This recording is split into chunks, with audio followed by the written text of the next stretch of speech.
You're listening to the audio production of The Voice, Listening for God's Voice and Finding Your Own by Sandi Patty, published by Zondervan and read by the author. This book is dedicated to those who have felt voiceless and to those who have been our champions.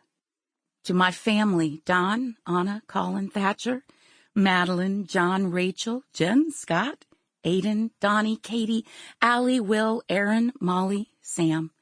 My parents, Ron and Carolyn Patty, and my brothers, Mike and Craig Patty, who have helped me find mine. I'm Kathie Lee Gifford. I first heard The Voice so many years ago I can't even remember the date. But I do remember thinking, okay, that's a once-in-a-generation kind of talent. That's like a Streisand. God doesn't give that kind of gift very often. Of course, The Voice belonged to Sandi Patty, a young woman destined for greatness. All I know is that she became a lifetime friend.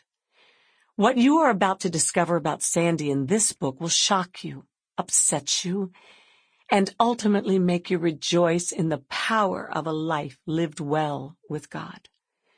I had no idea she went through what she describes in this book. She never let on. She never hinted to me that anything was wrong. It remained hidden, painful. She just kept singing with that extraordinary, angelic, powerful, ethereal instrument that defied gravity. It always sounded effortless to me, like all she had to do was show up, breathe, and open her mouth, and the voice would ring out. But what you will discover within this book is that it was anything but effortless. It was painful and complicated and layered with years of shame. Sandi's story is one of deep suffering that even those closest to her never fathomed. I am so happy that this extraordinary woman is finally able to tell her story, full throttle and unafraid. The voice has been freed to soar on the wings of the wind the way God, her creator, always planned. But oh, what a long, long time it has taken.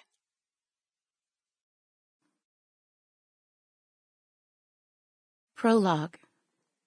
For much of my life, I felt voiceless.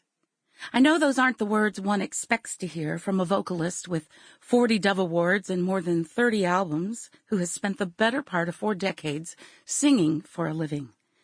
That's because I'm not talking about my singing voice. From my earliest memories, singing came as naturally and as easily to me as breathing.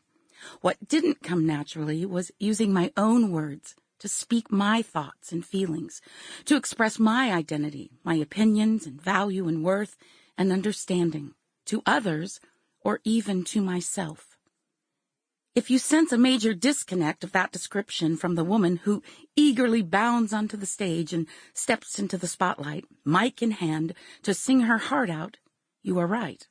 There was a disconnect deep in my spirit. Shy, introverted, sure, those words applied to me, but I'm talking here about something that went far deeper than that. It wasn't just that I kept my thoughts to myself. When it came to my inner life, I struggled against a stranglehold that kept me, the real me, under lock and key, hidden away in shadows so dark I couldn't even see myself, much less speak up to find the help and camaraderie and love I desperately needed. In the early days of my career, one audience favorite I often performed was an amusing medley of Jesus Loves Me that offered a tour through the many phases of developing my style as a musical entertainer. I'd begin by playfully mimicking my voice as a preschooler singing Jesus Loves Me, then progress to my elementary days of learning to play the songs on piano, first with one hand, then with two. The audience would always laugh along as I dramatized my less than fluid renditions. Then I'd leap forward in time to my days as a high school sophomore who adored Karen Carpenter. Then, to the applause of the crowd, I would sing the familiar song in the style of the famous alto pop star. I joked. Sample complete. Ready to continue?